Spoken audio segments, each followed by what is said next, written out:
Sherlock Holmes, A Study in Scarlet. Chapter 1. Mr. Sherlock Holmes.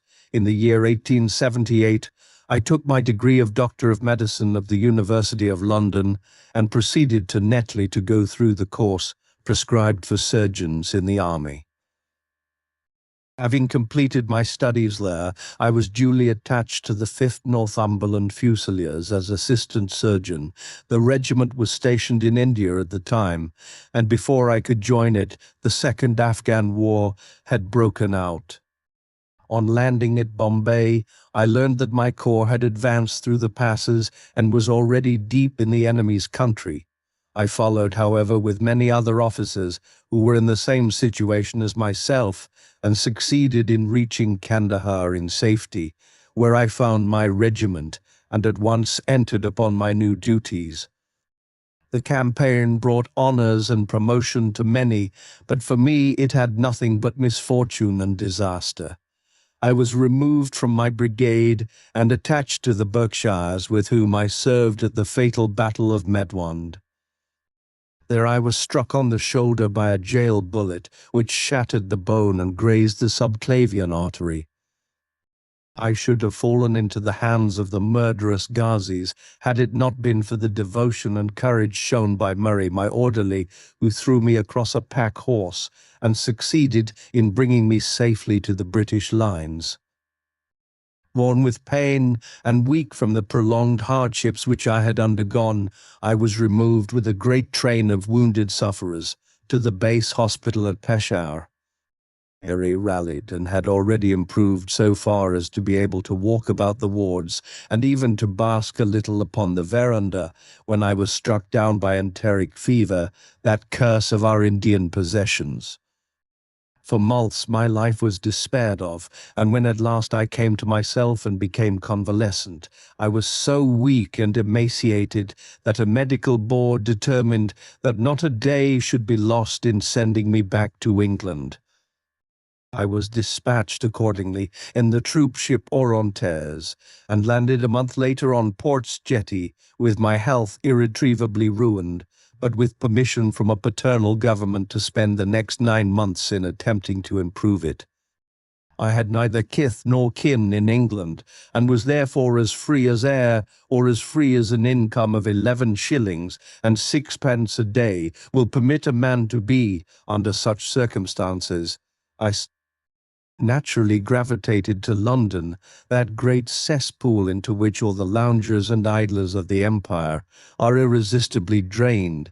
There I stayed for some time at a private hotel in the Strand, leading a comfortless, meaningless existence and spending such money as I had, considerably more freely than I ought. So alarming did the state of my finances become that I soon realized that I must either leave the metropolis and rusticate somewhere in the country, or that I must make a complete alteration in my style of living. Choosing the latter alternative, I began by making up my mind to leave the hotel and to take up my quarters in some less pretentious and less expensive domicile. On the very day that I had come to this conclusion, I was standing at the Criterion bar when someone tapped me on the shoulder, and turning round I recognized young Stamford, who had been a dresser under me at Bart's. The sight of a friendly face in the great wilderness of London is a pleasant thing indeed to a lonely man. In old days Stamford had never been a particular crony of mine, but now I hailed him with enthusiasm, and he, in his turn, appeared to be delighted to see me. In the exuberance of my joy, I asked him to lunch with me at the Holborn, and we started off together in a hansom. "Whatever have you been doing with yourself, Watson?" he asked in undisguised wonder, as we rattled through the crowded London streets. "You are as thin as a lath and as brown as a nut." I gave him a short sketch of my adventures, and had hardly concluded it by the time that we reached our destination. "Poor devil," he said commiseratingly, after he had listened to my misfortunes. "What are you up to now?" "Looking for lodgings. 3, I answered. trying to solve the problem as to whether it is possible to get comfortable rooms at a reasonable price. That's a strange thing, remarked my companion. You are the second man today that has used that expression to me. And who was the first? I asked. Ducko, a fellow who is working at the chemical laboratory up at the hospital. He was bemoaning himself this morning because he could not get someone to go halves with him in some nice rooms which he had found, and which were too much for his purse. By Jove, I cried, if he really wants someone to share the rooms and the expense, I am the very man for him. I should prefer having a partner to being alone.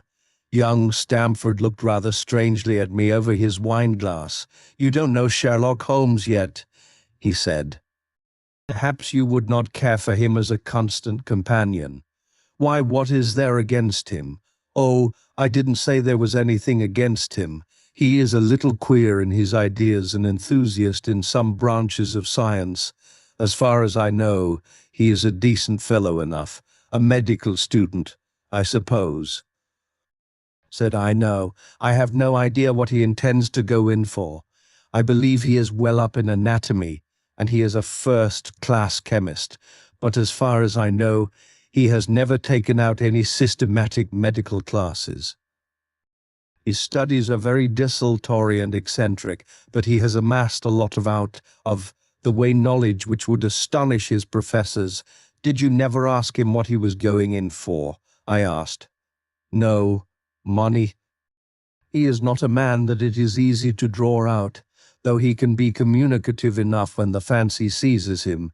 I should like to meet him, I said. If I am to lodge with anyone, I should prefer a man of studious and quiet habits. I am not strong enough yet to stand much noise or excitement. I had enough of both in Afghanistan to last me for the remainder of my natural existence. How could I meet this friend of yours? He is sure to be at the laboratory, returned my companion. He either avoids the place for weeks, or else he works there from morning to night. If you like, we shall drive round together after luncheon, certainly, I answered, and the conversation drifted away into other channels as we made our way to the hospital. After leaving the Holborn, Stamford gave me a few more particulars about the gentleman whom I proposed to take as a fellow lodger. You mustn't blame me if you don't get on with him, he said. I know nothing more of him than I have learned from meeting him occasionally in the laboratory. You propose this arrangement, so you must not hold me responsible. If we don't get on, it will be easy to part company, I answered. It seems to me, Stamford, I added, looking hard at my companion, that you have some reason for washing your hands of the matter. Is this fellow's temper so formidable, or what is it? Don't be mealy-mouthed about it. It is not easy to express the inexpressible, he answered with a laugh. Holmes is a little too scientific for my tastes. It approaches to cold-bloodedness. I could imagine his giving a friend a little pinch of the latest vegetable alkaloid, not out of malevolence, you understand, but simply out of a spirit of inquiry, in order to have an accurate idea of the effects. To do him justice, I think that he would take it himself with the same readiness. He appears to have a passion for definite and exact knowledge. Very right, too. Yes, but it may be pushed to excess. When it comes to beating the subjects in the dissecting rooms with a stick, it is certainly taking rather a bizarre shape. Beating the subjects. Yes, to verify how far bruises may be produced after death. I saw him at it with my own eyes. And yet you say he is not a medical student. No, heaven knows what the objects of his studies are. But here we are, and you must form your own impressions about him. As he spoke, we turned down a narrow lane and passed through a small side door, which opened into a wing of the great hospital. It was familiar ground to me, and I needed no guiding as we ascended the bleak stone staircase and made our way down the long corridor, with its vista of whitewashed wall and dun-coloured doors. Near the further end, a low arched passage branched away from it and led to the chemical laboratory. This was a lofty chamber lined and littered with countless bottles. Broad, low tables were scattered about, which bristled with retorts, test tubes, and little Bunsen lamps, with their blue flickering flames. There was only one student in the room, who was bending over a distant table, absorbed in his work. At the sound of our steps, he glanced round and sprang to his feet with a cry of pleasure. "I found it, I found it," he shouted to my companion, running towards us with a test tube in his hand. "I have found a reagent which is precipitated by hemoglobin 4 and by nothing else." Had he discovered a gold mine, greater delight could not have shone upon his features. "Dr. Watson, Mr. Sherlock Holmes," said Stamford, introducing us. "How are you?" he said cordially, gripping my hand with a strength for which I should hardly have given him credit. "You have been in Afghanistan, I perceive. How on earth did you know that?" I asked in astonishment. "Never mind," said he, chuckling to himself. "The question now is about hemoglobin. No doubt you see the significance of this discovery of mine. It is interesting chemically, no doubt," I answered, "but practically, why, man, it is the most practical medico-legal discovery for years. Don't you see that it gives us an infallible test for blood stains? Come over here now." He seized me by the coat sleeve in his eagerness and drew me over to the table at which he had been working. "Let us have some fresh blood," he said, digging a long bodkin into his finger and drawing off the resulting drop of blood in a chemical pipette. Now, I add this small quantity of blood to a liter of water. You perceive that the resulting mixture has the appearance of pure water. The proportion of blood cannot be more than 1 in a million. I have no doubt, however, that we shall be able to obtain the characteristic reaction." As he spoke, he threw into the vessel a few white crystals, and then added some drops of a transparent fluid. In an instant the contents assumed a dull mahogany color, and a brownish dust was precipitated to the bottom of the glass jar. "Ha ha! Ha!" he cried, clapping his hands and looking as delighted as a child with a new toy. "What do you think of that? It seems to be a very delicate test." I remarked. "Beautiful, beautiful. The old Giacom test was very clumsy and uncertain. So is the microscopic examination for blood corpuscles. The latter is valueless if the stains are a few hours old. Now, this appears to act as well whether the blood is old or new. Had this test been invented, there are hundreds of men now walking the earth who would long ago have paid the penalty of their crimes." "Indeed," I murmured. "Criminal cases are continually hinging upon that one point. A man is suspected of a crime months, perhaps after it has been committed. His linen or clothes are examined, and brownish stains discovered upon them. Are they blood stains, or mud stains, or rust stains, or fruit stains, or what are they?" That is a question which has puzzled many an expert. And why? Because there was no reliable test. Now we have the Sherlock Holmes test, and there will no longer be any difficulty. His eyes fairly glittered as he spoke, and he put his hand over his heart and bowed as if to some applauding crowd conjured up by his imagination. "You are to be congratulated," I remarked, considerably surprised at his enthusiasm. "There was the case of von Bischkoff at Frankfurt last year. He would certainly have been hung had this test been in existence. Then there was Mason of Bradford, and the notorious Muller and Leffer of Montpellier, and Sampson of New Orleans. I could name a score of cases in which it would have been decisive." "You seem to be a walking calendar of crime," said Stamford with a laugh. "You might start a paper on those lines. Call it the Police News of the Past. Very interesting reading it might be made too," remarked Sherlock Holmes, sticking a small piece of plaster over the prick on his finger. I have to be careful," he continued, turning to me with a smile, "for I dabble with poisons a good deal." He held out his hand as he spoke, and I noticed that it was all mottled over with similar pieces of plaster and discolored with strong acids.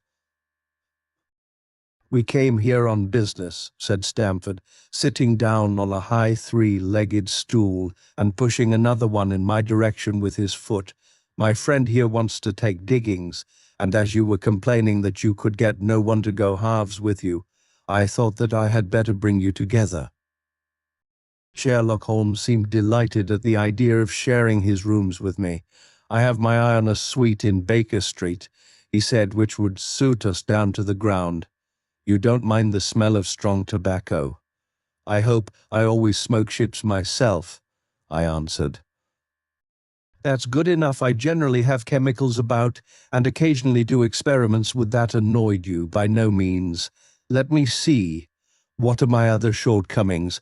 I get in the dumps at times, and don't open my mouth for days on end. You must not think I am sulky when I do that. Just let me alone, and I'll soon be right. What have you to confess now? It's just as well for two fellows to know the worst of one another before they begin to live together." I laughed at this cross-examination. "I keep a bullpup," I said, "and I object to rows because my nerves are shaken, and I get up at all sorts of ungodly hours, and I am extremely lazy.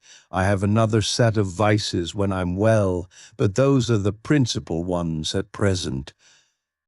"Do you include violin playing in your category of rows?" he asked anxiously.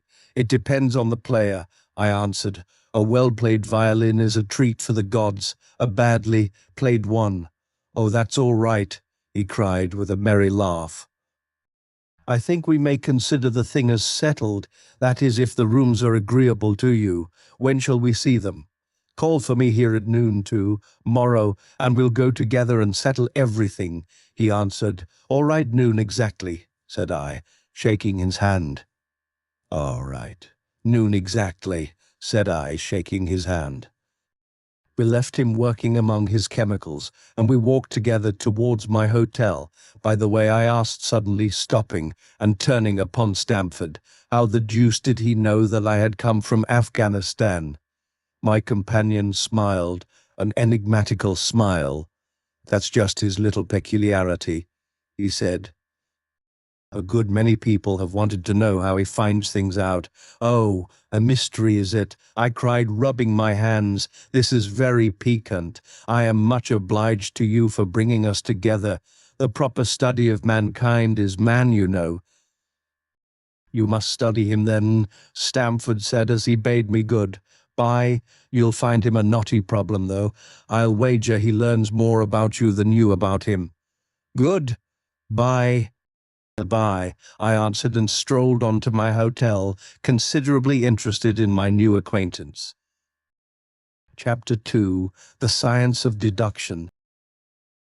We met next day as he had arranged, and inspected the rooms at No. 221B Baker Street of which he had spoken at our meeting. They consisted of a couple of comfortable bedrooms and a single large airy sitting room cheerfully furnished and illuminated by two broad windows. So desirable in every way were the apartments, and so moderate did the terms seem when divided between us, that the bargain was concluded upon the spot, and we at once entered into possession. That very evening I moved my things round from the hotel, and on the following morning Sherlock Holmes followed me with several boxes and portmanteaus. For a day or two we were busily employed in unpacking and laying out our property to the best advantage. That done, we gradually began to settle down and to accommodate ourselves to our new surroundings. Holmes was certainly not a difficult man to live with. He was quiet in his ways, and his habits were regular. It was rare for him to be up after 10 at night, and he had invariably breakfasted and gone out before I rose in the morning. Sometimes he spent his day at the chemical laboratory, sometimes in the dissecting rooms, and occasionally in long walks which appeared to take him into the lowest portions of the city. Nothing could exceed his energy when the working fit was upon him, but now and again a reaction would seize him, and for days on end he would lie upon the sofa in the sitting room, hardly uttering a word or moving a muscle from morning to night. On these occasions I have noticed such a dreamy, vacant expression in his eyes that I might have suspected him of being addicted to the use of some narcotic, had not the temperance and cleanliness of his whole life forbidden such a notion. As the weeks went by, my interest in him and my curiosity as to his aims in life gradually deepened and increased. His very person and appearance were such as to strike the attention of the most casual observer. In height he was rather over 6 feet, and so excessively lean that he seemed to be considerably taller. His eyes were sharp and piercing, save during those intervals of torpor to which I have alluded, and his thin, hawk-like nose gave his whole expression an air of alertness and decision. His chin, too, had the prominence and squareness which mark the man of determination.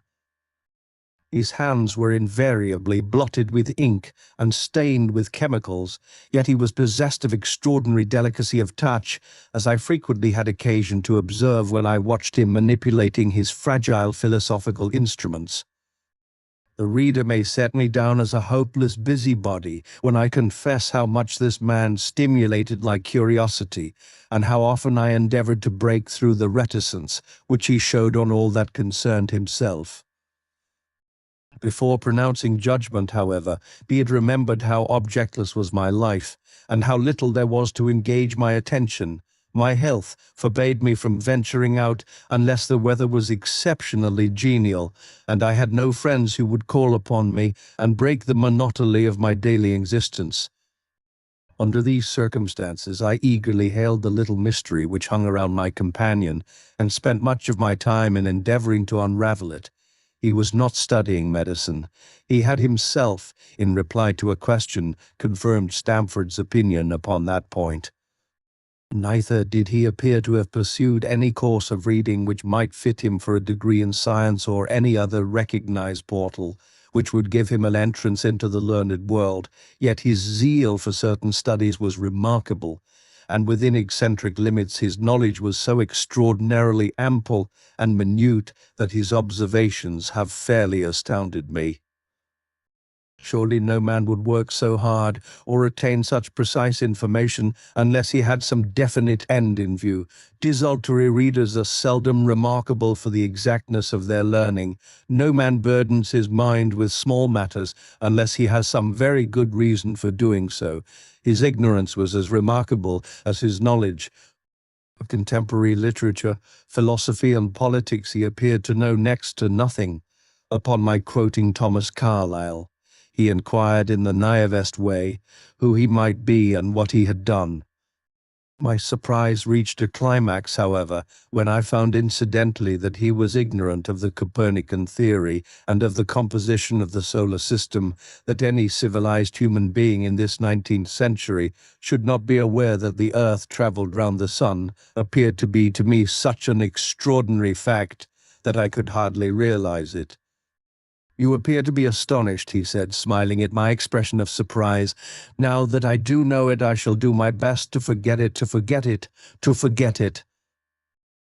"You see," he explained, "I consider that a man's brain originally is like a little empty attic, and you have to stock it with such furniture as you choose.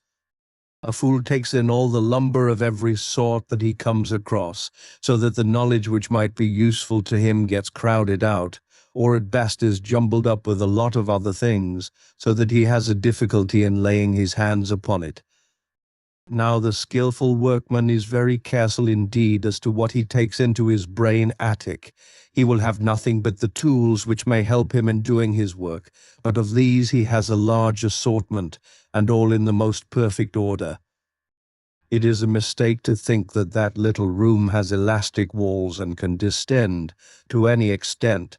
Depend upon it, there comes a time when for every addition of knowledge you forget something that you knew before. It is of the highest importance, therefore, not to have useless facts elbowing out the useful ones, but the solar system, I protested. "What the deuce is it to me?" He interrupted impatiently. "You say that we go round the sun. If we went round the moon, it would not make a pennyworth of difference to me or to my work." I was on the point of asking him what that work might be, but something in his manner showed me that the question would be an unwelcome one. I pondered over our short conversation, however, and endeavored to draw my deductions from it. He said that he would acquire no knowledge which did not bear upon his object. Therefore all the knowledge which he possessed was such as would be useful to him. I enumerated in my own mind all the various points upon which he had shown me that he was exceptionally well informed. I even took a pencil and jotted them down. I could not help smiling at the document when I had completed it. It ran in this way: Sherlock Holmes, his limits: 1. Knowledge of literature, nil. 2. Philosophy, nil. 3. Astronomy, nil. 3. Astronomy, nil. 4. Politics, feeble. 5. Botany, variable, well up in belladonna, opium, and poisons generally. Knows nothing of practical gardening. 6. Geology, practical but limited, tells at a glance different soils from each other. After walks has shown me splashes upon his trousers, and told me by their colour and consistence in what part of London he had received them. 7. Chemistry, profound. 8. Anatomy, accurate but unsystematic. 9. Sensational literature, immense. He appears to know every detail of every horror perpetrated in the century. 10. Plays the violin well. 11. Is an expert single-stick player, boxer, and swordsman. 12. Has a good practical knowledge of British law. When I had got so far in my list, I threw it into the fire in despair. If I can only find what the fellow is driving at by reconciling all these accomplishments and discovering a calling which needs them all, I said to myself, I may as well give up the attempt at once. I see that I have alluded above to his powers upon the violin. These were very remarkable, but as eccentric as all his other accomplishments. That he could play pieces, and difficult pieces, I knew well, because at my request he has played me some of Mendelssohn's Lieder and other favourites. When left to himself, however, he would seldom produce any music or attempt any recognized air. Leaning back in his armchair of an evening, he would close his eyes and scrape carelessly at the fiddle which was thrown across his knee. Sometimes the chords were sonorous and melancholy. Occasionally they were fantastic and cheerful. Clearly they reflected the thoughts which possessed him, but whether the music aided those thoughts, or whether the playing was simply the result of a whim or fancy, was more than I could determine.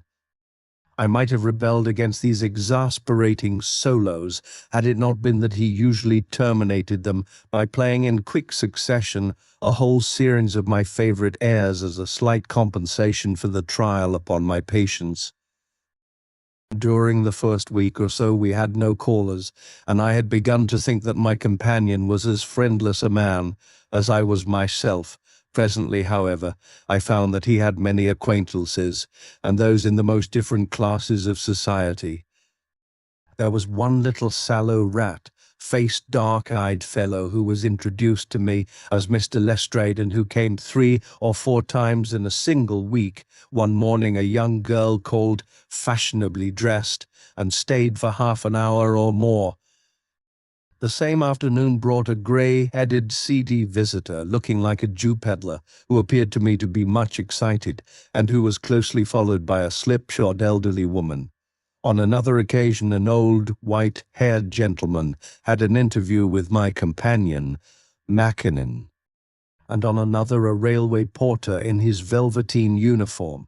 When any of these nondescript individuals put in an appearance, Sherlock Holmes used to beg for the use of the sitting-room, and I would retire to my bed-room.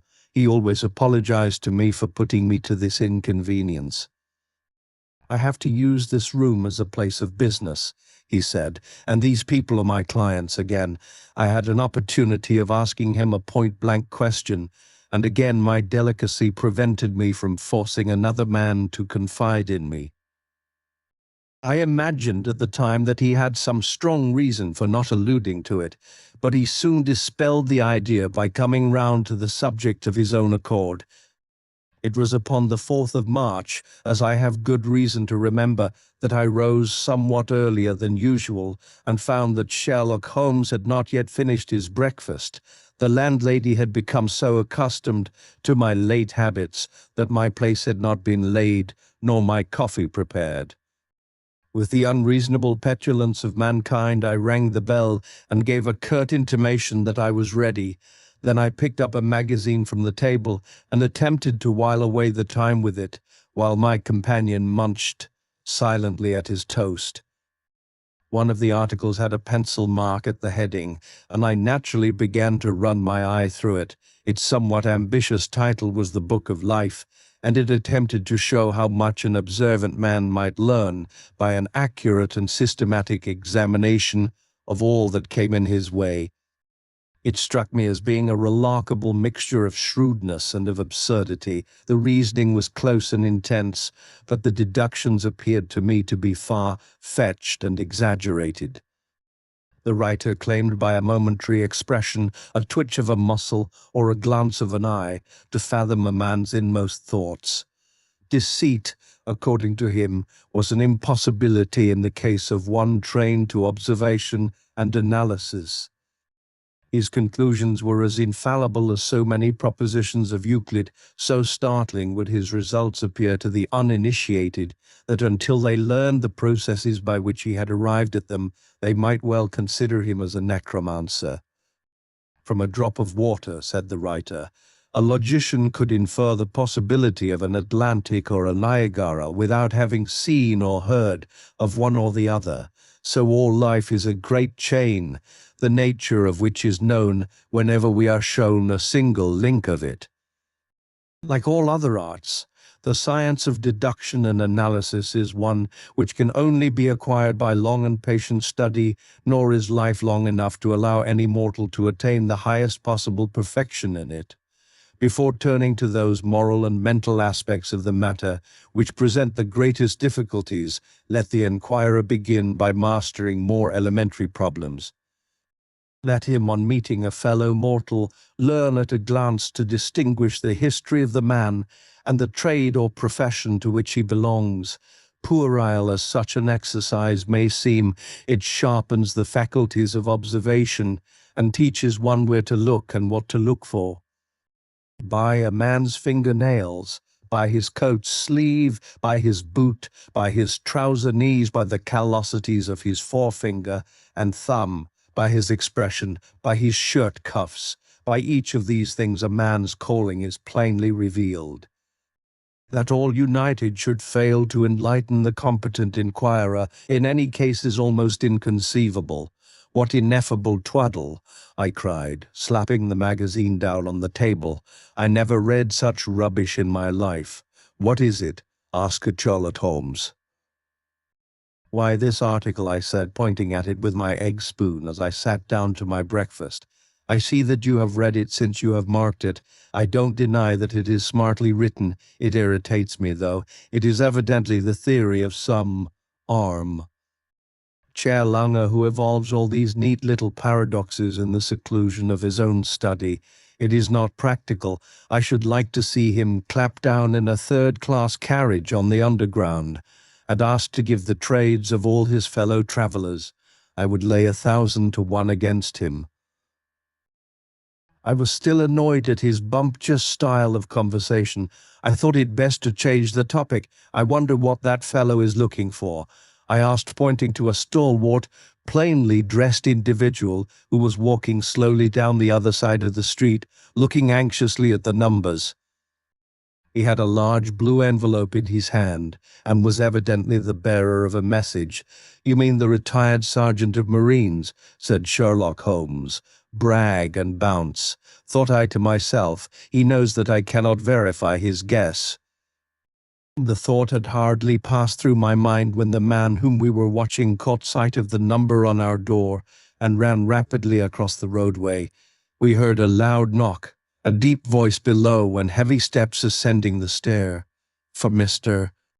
Sherlock Holmes," he said, stepping into the room and handing my friend the letter. Here was an opportunity of taking the conceit out of him. He little thought of this when he made that random shot.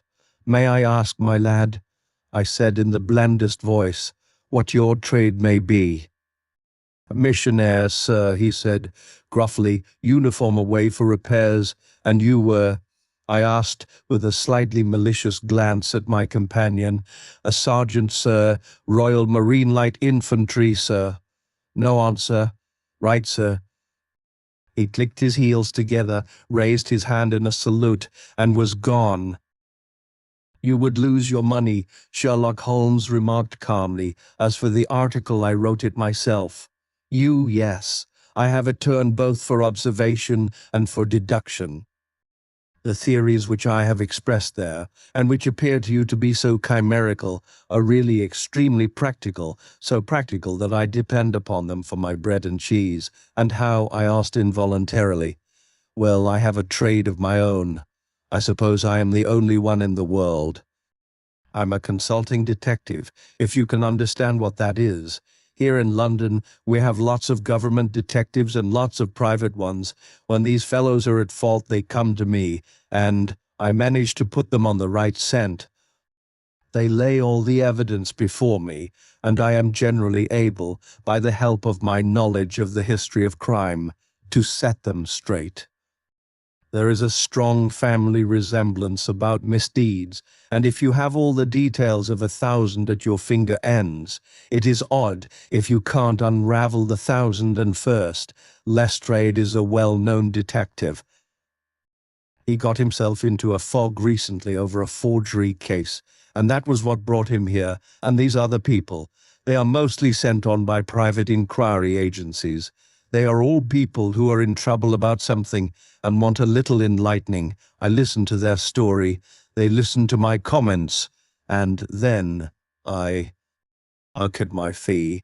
But do you mean to say I said that without leaving your room you can unravel some knot which other men can make nothing of, although they have seen every detail for themselves? Quite so. I have a kind of intuition that way. Now and again a case turns up which is a little more complex. Then I have to bustle about and see things with my own eyes. You see, I have a lot of special knowledge which I apply to the problem, and which facilitates matters wonderfully. Those rules of deduction laid down in that article, which aroused your scorn, are invaluable to me in practical work. Observation with me is second nature. You appeared to be surprised when I told you on our first meeting that you had come from Afghanistan. You were told, no doubt, nothing of the sort. I knew you came from Afghanistan. From long habit the train of thoughts ran so swiftly through my mind that I arrived at the conclusion without being conscious of intermediate steps. There were such steps, however the train of reasoning ran. Here is a gentleman of a medical type, but with the air of a military man, clearly an army doctor. Then, he has just come from the tropics, for his face is dark, and that is not the natural tint of his skin, for his wrists are fair. He has undergone hardship and sickness, as his haggard face says clearly. His left arm has been injured. He holds it in a stiff and unnatural manner. Where in the tropics could an English army doctor have seen much hardship and got his arm wounded? Clearly in Afghanistan. The whole train of thought did not occupy a second. I then remarked that you came from Afghanistan, and you were astonished. It is simple enough as you explain it, I said, smiling. You remind me of Edgar Allan Poe's Dupin. I had no idea that such individuals did exist outside of stories. Sherlock Holmes rose and lit his pipe. No doubt you think that you are complimenting me and comparing me to Dupin, he observed. Now, in my opinion, Dupin was a very inferior fellow. That trick of his of breaking in on his friend's thoughts with an apropos remark after a quarter of an hour. Silence is really very showy and superficial. He had some analytical genius, no doubt. But he was by no means such a phenomenon as Poe appeared to imagine. "Have you read Gaborius' works?" I asked. "Does Lecker come up to your idea of a detective?" Sherlock Holmes sniffed sardonically. "Lecker was a miserable bungler," he said in an angry voice. He had only one thing to recommend him, and that was his energy. That book made me positively ill. The question was how to identify an unknown prisoner. I could have done it in 24 hours. Lecco took 6 months or so. It might be made a textbook for detectives to teach them what to avoid. I felt rather indignant at having 2 characters whom I had admired treated in this cavalier style. I walked over to the window and stood looking out into the busy street. "This fellow may be very clever," I said to myself, "but he is certainly very conceited." "There are no crimes and no criminals in these days," he said querulously. "What is the use of having brains in our profession? I know well that I have it in me to make my name famous. No man lives or has ever lived who has brought the same amount of study and of natural talent to the detection of crime which I have done. And what is the result? There is no crime to detect, or at most some bungling villainy with a motive so transparent that even a Scotland Yard official can see through it." Chapter E, The Lauriston Garden Mystery. I confess that I was considerably startled by this fresh proof of the practical nature of my companion's theories.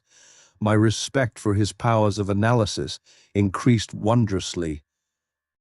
There still remained some lurking suspicion in my mind, however, that the whole thing was a pre-arranged episode intended to dazzle me, though what earthly object he could have in taking me in was past my comprehension. When I looked at him, he had finished reading the note, and his eyes had assumed the vacant luster expression which showed mental abstraction. "How in the world did you deduce that?" I asked. "Deduce what?" said he petulantly. "Why, that he was a retired sergeant of Marines." "I have no time for trifles," he answered brusquely. Then with a smile, "Excuse my moodiness. You broke the thread of my thoughts, but perhaps it is as well. So you actually were not able to see that that man was a sergeant of Marines?" "No, indeed, it was easier to know it than to explain why I knew it.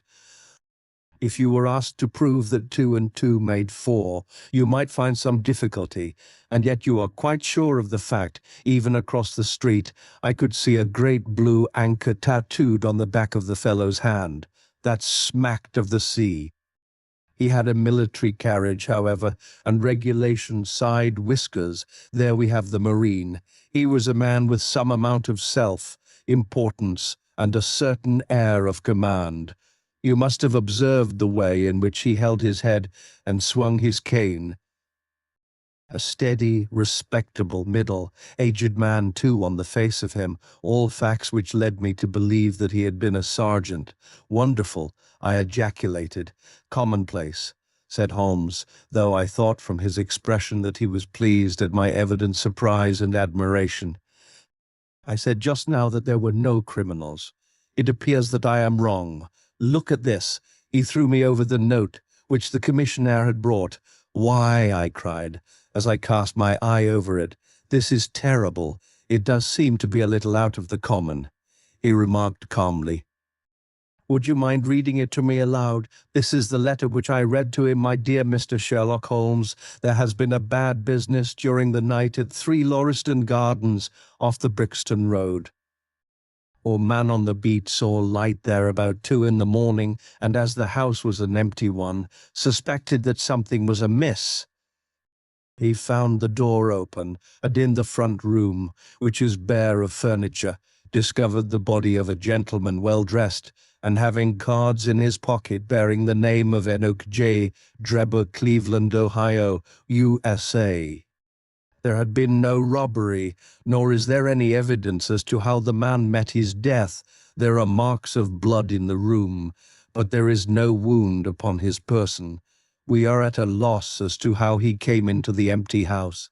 Indeed, the whole affair is a puzzler." If you can come round to the house any time before 12, you will find me there. I have left everything in statu quo until I hear from you. If you are unable to come, I shall give you fuller details, and would esteem it a great kindness if you would favor me with your opinion. Yours faithfully, Tobias Grigson. Grigson is the smartest of the Scotland Yarders, my friend remarked. He and Lestrade are the pick of a bad lot. They are both quick and energetic, but conventional, shockingly so. They have their knives into one another, too. They are as jealous as a pair of professional beauties. There will be some fun over this case if they are both put upon the scent. I was amazed at the calm way in which he rippled on. Surely there is not a moment to be lost, I cried. Shall I go and order you a cab? I'm not sure about whether I shall go. I am the most incurably lazy devil that ever stood in shoe leather. That is, when the fit is on me, for I can be spry enough at times. Why, it is just such a chance as you have been longing for. My dear fellow, what does it matter to me, supposing I unravel the whole matter? You may be sure that Gregson, Lestrade, and Co. will pocket all the credit that comes of being an unofficial personage, but he begs you to help him. Yes. He knows that I am his superior and acknowledges it to me, but he would cut his tongue out before he would own it to any third person. However, we may as well go and have a look. I shall work it out on my own hook. I may have a laugh at them, if I have nothing else. Come on. He hustled on his overcoat and bustled about in a way that showed that an energetic fit had superseded the apathetic one. Get your hat, he said. You wish me to come? Yes, if you have nothing better to do. A minute later we were both in a hansom, driving furiously for the Brixton Road. It was a foggy, cloudy morning, and a dun-coloured veil hung over the house. Tops, looking like the reflection of the mud-coloured streets beneath. My companion was in the best of spirits, and prattled away about Cremona fiddles, and the difference between a Stradivarius and an Amati. As for myself, I was silent, for the dull weather and the melancholy business upon which we were engaged depressed my spirits. You don't seem to give much thought to the matter in hand, I said at last, interrupting Holmes' musical disquisition. No data yet, he answered. It is a capital mistake to theorize before you have all the evidence. It biases the judgment. You will have your data soon, I remarked, pointing with my finger. This is the Brixton Road, and that is the house, if I am not very much mistaken. So it is. Stop, driver, stop. We were still 100 yards or so from it, but he insisted upon our alighting, and we finished our journey upon foot. Number 3, Lauriston Gardens, wore an ill-omened and minatory look. It was one of 4 which stood back some little way from the street, 2 being occupied and 2 empty. The latter looked out with 3 tiers of vacant, melancholy windows, which were blank and dreary, save that here and there a to-let card had developed like a cataract upon the bleared panes. A small garden sprinkled over with a scattered eruption of sickly plants separated each of these houses from the street, and was traversed by a narrow pathway, yellowish in color, and consisting apparently of a mixture of clay and of gravel. The whole place was very sloppy from the rain which had fallen through the night. The garden was bounded by a 3-foot brick wall with a fringe of wood rails upon the top, and against this wall was leaning a stalwart police constable, surrounded by a small knot of loafers, who craned their necks and strained their eyes in the vain hope of catching some glimpse of the proceedings within. I had imagined that Sherlock Holmes would at once have hurried into the house and plunged into a study of the mystery. Nothing appeared to be further from his intention. With an air of nonchalance, which under the circumstances seemed to me to border upon affectation, he lounged up and down the pavement and gazed vacantly at the ground, the sky, the opposite houses, and the line of railings. Having finished his scrutiny, he proceeded slowly down the path, or rather down the fringe of grass which flanked the path, keeping his eyes riveted upon the ground. Twice he stopped, and once I saw him smile and heard him utter an exclamation of satisfaction. There were many marks of footsteps upon the wet clay soil, but since the police had been coming and going over it, I was unable to see how my companion could hope to learn anything from it. Still, I had had such extraordinary evidence of the quickness of his perceptive faculties that I had no doubt that he could see a great deal which was hidden from me. At the door of the house we were met by a tall, white-faced, flaxen-haired man with a notebook in his hand, who rushed forward and wrung my companion's hand with effusion. "It is indeed kind of you to come," he said. "I have had everything left untouched, except that," my friend answered, pointing at the pathway. "If a herd of buffaloes had passed along there could not be a greater mess." "No doubt, however, you had drawn your own conclusions, Gregson, before you permitted this. I have had so much to do inside the house," the detective said evasively. "My colleague, Mr. Lestrade, is here. I had relied upon him to look after this." Holmes glanced at me and raised his eyebrows sardonically. "With two such men as yourself and Lestrade upon the ground, there will not be much for a third party to find out," he said. Gregson rubbed his hands in a self-satisfied way. "I think we have done all that can be done," he answered. "It's a queer case, though, and I knew your taste for such things.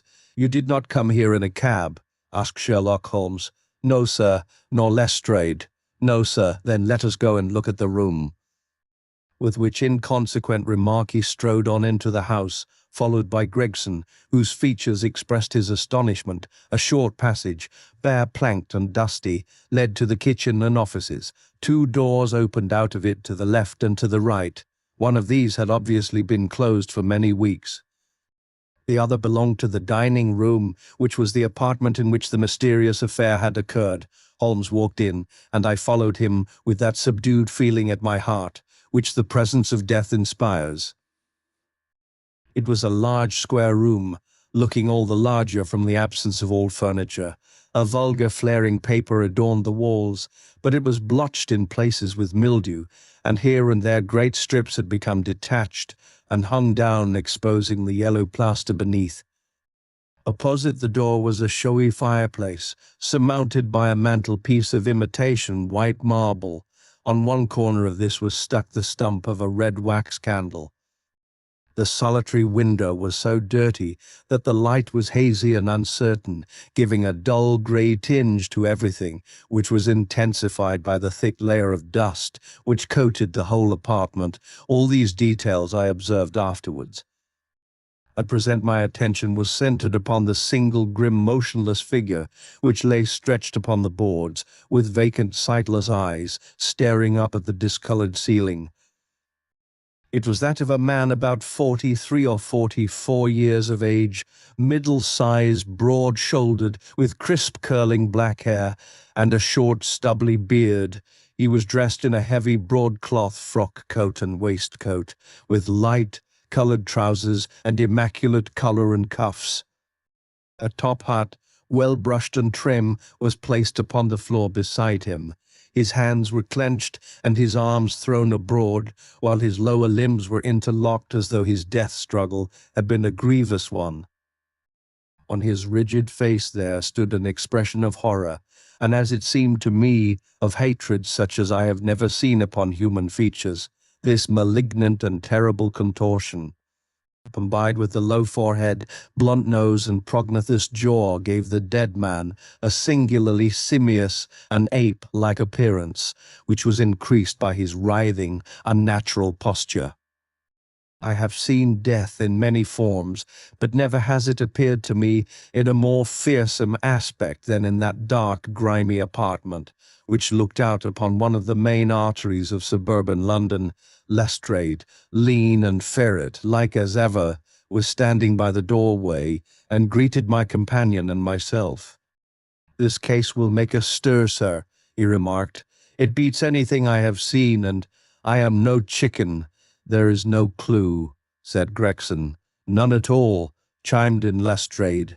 Sherlock Holmes approached the body, and kneeling down examined it intently. "You are sure that there is no wound?" he asked, pointing to numerous gouts and splashes of blood which lay all round. "Positive," cried both detectives. Then, of course, this blood belongs to a second individual, presumably the murderer, if murder has been committed. It reminds me of the circumstances attendant on the death of Van Jansen in Novel in the year 34. Do you remember the case, Gregson? No, sir, read it up. You really should. There is nothing new under the sun. It has all been done before. As he spoke, his nimble fingers were flying here, there, and everywhere, feeling, pressing, unbuttoning, examining, while his eyes wore the same far-away expression which I have already remarked upon. So swiftly was the examination made, that one would hardly have guessed the minuteness with which it was conducted.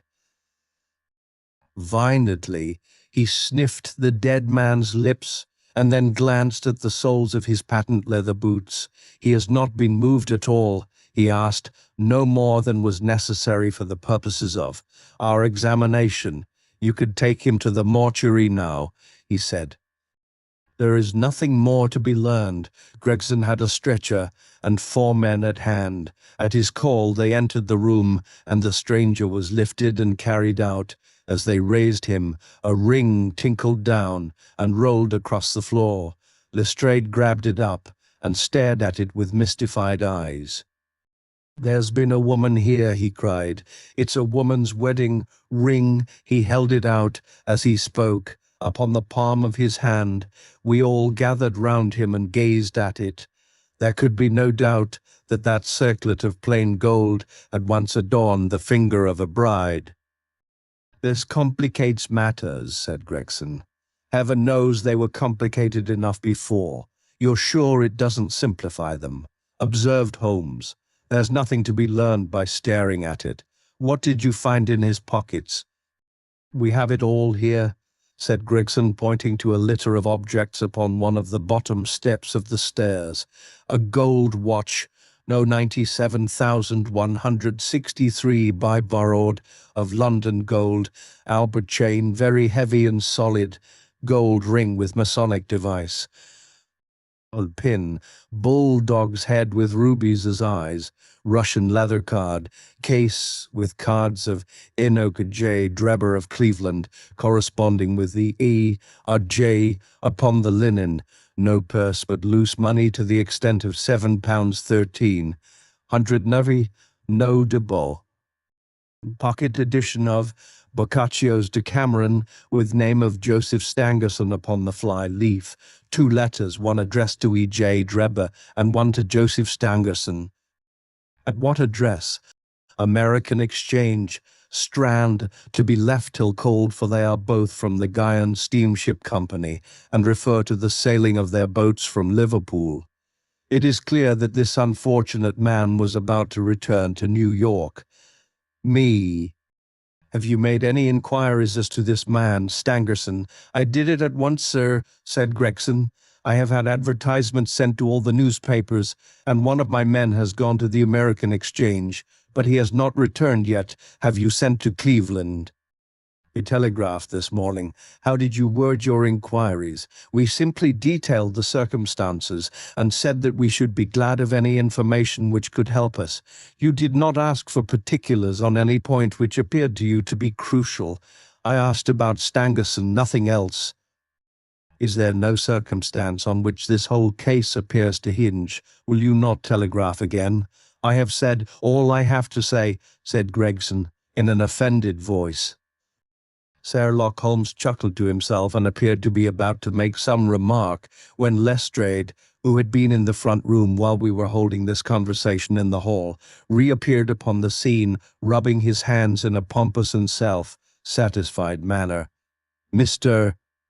Gregson," he said, "I have just made a discovery of the highest importance, and one which would have been overlooked had I not made a careful examination of the walls."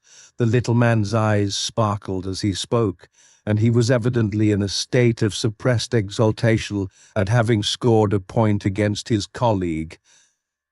"I'm here," he said, bustling back into the room, the atmosphere of which felt clearer since the removal of its ghastly inmate.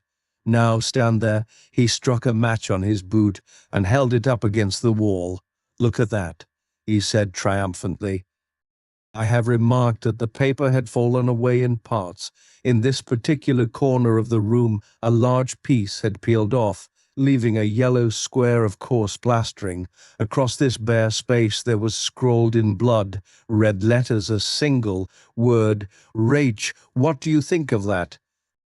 Cried the detective, with the air of a showman exhibiting his show. This was overlooked because it was in the darkest corner of the room, and no one thought of looking there. The murderer has written it with his or her own blood. See this smear where it has trickled down the wall. That disposes of the idea of suicide anyhow. Why was that corner chosen to write it on? I will tell you, see that candle on the mantelpiece? It was lit at the time, and if it was lit at the time, and if it was lit, this corner would be the brightest instead of the darkest portion of the wall. And what does it mean now that you have found it? Asked Gregson in a depreciatory voice. Mean? Why, it means that the writer was going to put the female name Rachel, but was disturbed before he or she had time to finish. You mark my words, when this case comes to be cleared up, you will find that a woman named Rachel has something to do with it. It's all very well for you to laugh, Mr. Sherlock Holmes. You may be very smart and clever, but the old hound is the best, when all is said and done. I really beg your pardon, said my companion, who had ruffled the little man's temper by bursting into an explosion of laughter. You certainly have the credit of being the first of us to find this out, and as you say, it bears every mark of having been written by the other participant in last night's mystery. I have not had time to examine this room yet, but with your permission I shall do so now." As he spoke, he whipped a tape measure and a large round magnifying glass from his pocket. With these two implements he trotted noiselessly about the room, sometimes stopping, occasionally kneeling, and once lying flat upon his face. So engrossed was he with his occupation that he appeared to have forgotten our presence, for he chattered away to himself under his breath the whole time, keeping up a running fire of exclamations, groans, whistles, and little cries suggestive of encouragement and of hope. As I watched him, I was irresistibly reminded of a pure-blooded, well-trained foxhound, as it dashes backwards and forwards through the covert, whining in its eagerness, until it comes across the lost scent. For 20 minutes or more he continued his researches, measuring with the most exact care the distance between marks, which were entirely invisible to me, and occasionally applying his tape to the walls in an equally incomprehensible manner. In one place he gathered up very carefully a little pile of grey dust from the floor, and packed it away in an envelope. Minutely, he examined with his glass the word upon the wall, going over every letter of it with the most minute exactness. This done, he appeared to be satisfied, for he replaced his tape and his glass in his pocket. "They say that genius is an infinite capacity for taking pains," he remarked with a smile. "It's a very bad definition, but it does apply to detective work." Gregson and Lestrade had watched the maneuvers of their amateur companion with considerable curiosity and some contempt. They evidently failed to appreciate the fact, which I had begun to realize, that Sherlock Holmes' smallest actions were all directed towards some definite and practical end. "What do you think of it, sir?" they both asked. "It would be robbing you of the credit of the case if I was to presume to help you," remarked my friend. "You are doing so well now that it would be a pity for anyone to interfere." There was a world of sarcasm in his voice as he spoke. "If you will let me know how your investigations go," he continued, "I shall be happy to give you any help I can in the meantime. I should like to speak to the constable who found the body. Can you give me his name and address?" Lestrade glanced at his notebook. "Yon Rance," he said. "He is off duty now. You will find him at 46, Audley Court, Kennington Park Gate." Holmes took a note of the address. "Come along, Doctor," he said. "We shall go and look him up. I'll tell you one thing which may help you in the case," he continued, turning to the two detectives. "There has been murder done, and the murderer was a man. He was more than 6 feet high, was in the prime of life, had small feet for his height, wore coarse, square-toed boots, and smoked a Trichinopoly cigar. He came here with his victim in a four-wheeled cab, which was drawn by a horse with 3 old shoes and 1 new one on his off foreleg. In all probability the murderer had a florid face, and the finger-nails of his right hand were remarkably long. These are only a few indications, but they may assist you." Lestrade and Gregson glanced at each other with an incredulous smile. "If this man was murdered, how was it done?" asked the former. "Poison," said Sherlock Holmes curtly, and strode off. "One other thing, Lestrade," he added, turning round at the door. "Wretch is the German for revenge beson, so don't lose your time looking for Miss Rachel." With which Parthian shot he walked away, leaving the two rivals open, mouth behind him. Chapter 4. What John Rance had to tell. It was 1 o'clock when we left No. 3 Lauriston Gardens. Sherlock Holmes led me to the nearest telegraph office, whence he dispatched a long telegram. He then hailed a cab and ordered the driver to take us to the address given us by Lestrade. "There is nothing like first-hand evidence," he remarked. "As a matter of fact, my mind is entirely made up upon the case, but still, we may as well learn all that is to be learned." "You amaze me, Holmes," said I. "Surely you are not as sure as you pretend to be of all those particulars which you gave. There's no room for a mistake." He answered, "The very first thing which I observed on arriving there was that a cab had made 2 ruts with its wheels close to the curb.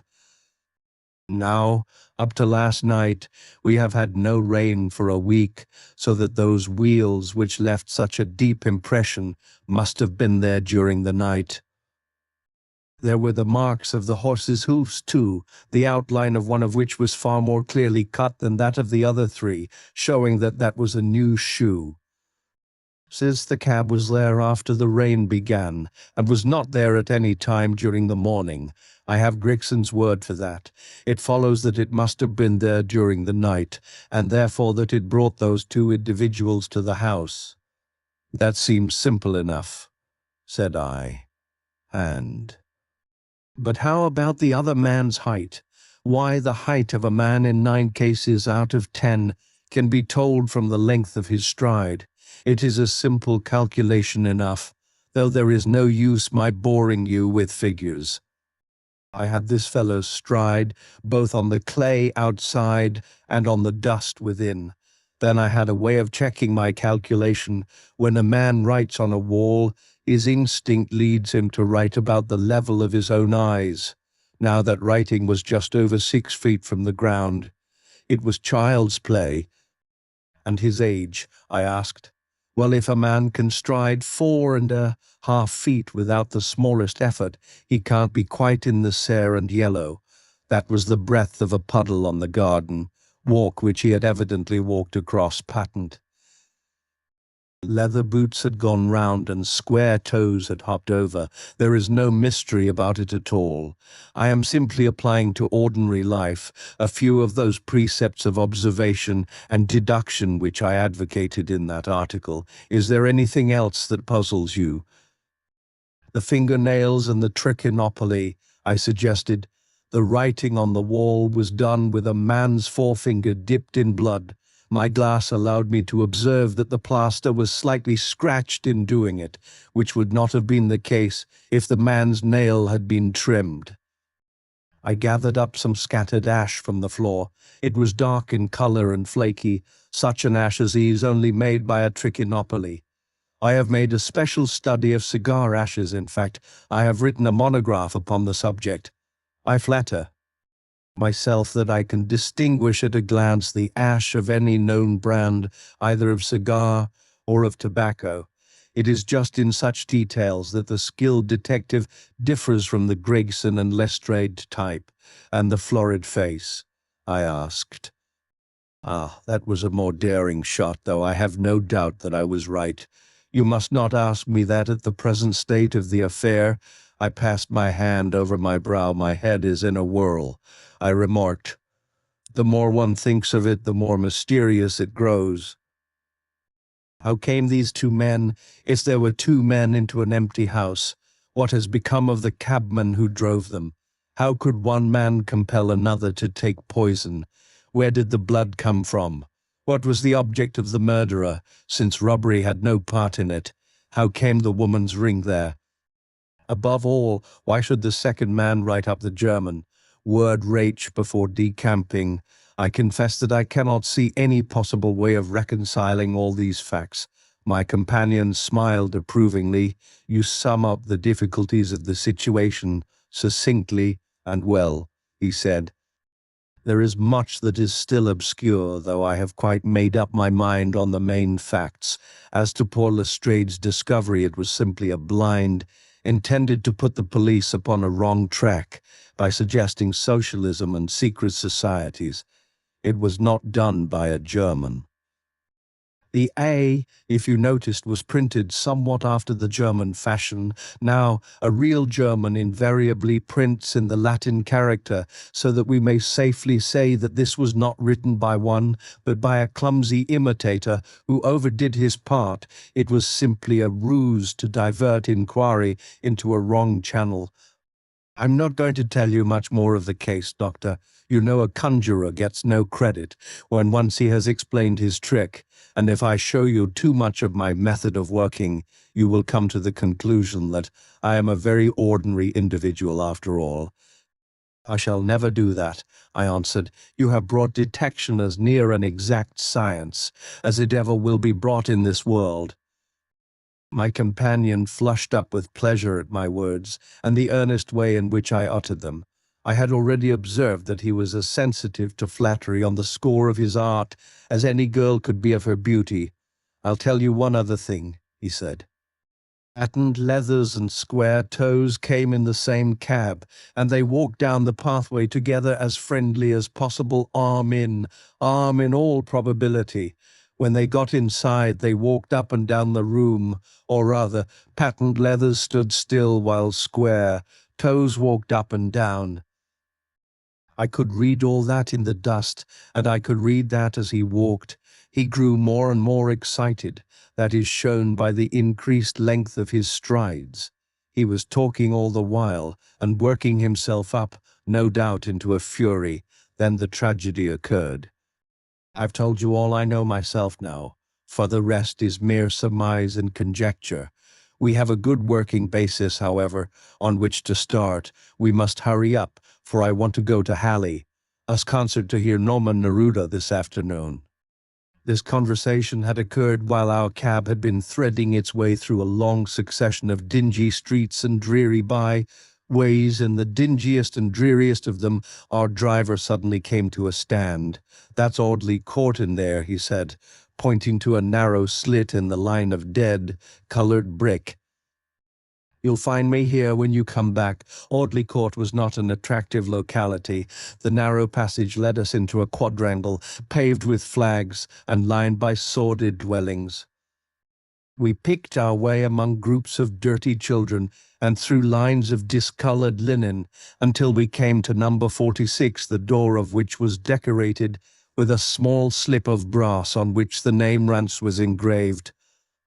On inquiry, we found that the constable was in bed, and we were shown into a little front parlour to await his coming. He appeared presently, looking a little irritable at being disturbed in his slumbers. "I made my report at the office," he said. Holmes took a half-sovereign from his pocket and played with it pensively.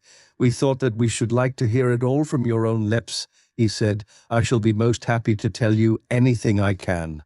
The constable answered with his eyes upon the little golden disc. "Just let us hear it all in your own way as it occurred." Rance sat down on the horsehair sofa and knitted his brows as though determined not to omit anything in his narrative. "I'll tell it ye from the beginning," he said. "My time is from 10 at night to 6 in the morning.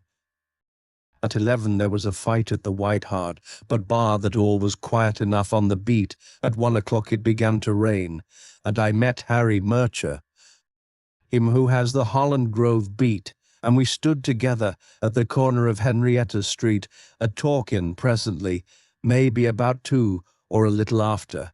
I thought I would take a look round and see that all was right down the Brixton Road.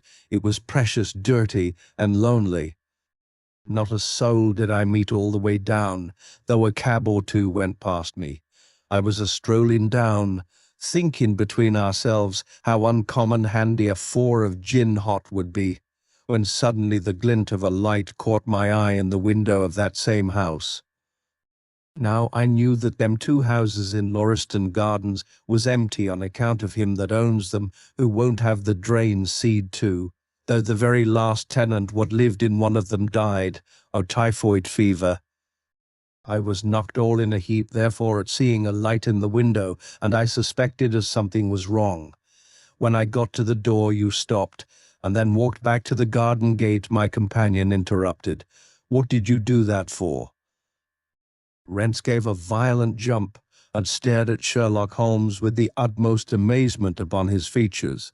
"Why, that's true, sir," he said, "though how you come to know it, heaven only knows. I see, when I got up to the door it was so still and so lonesome that I thought I'd be none the worse for someone with me.